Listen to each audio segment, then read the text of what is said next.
8 diamond இருக்குது.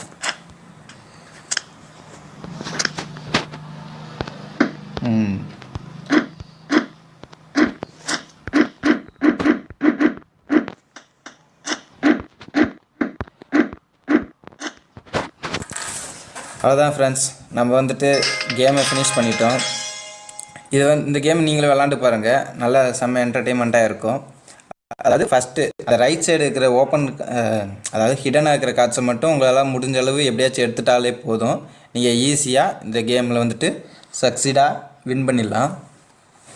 Okay friends, இந்த video உங்களுக்கு பிடிச்சிருந்துச்சுன்னா லைக் பண்ணுங்கள், கமெண்ட் பண்ணுங்கள், மறக்காமல் உங்களோட ஃப்ரெண்ட்ஸுக்கு ஷேர் பண்ணுங்கள். மறக்காமல் என்னோட தட்ஸ் ஆல் மை ஹாபிஸ் சேனலுக்கு சப்ஸ்கிரைப் பண்ணுங்கள். தேங்க்யூ.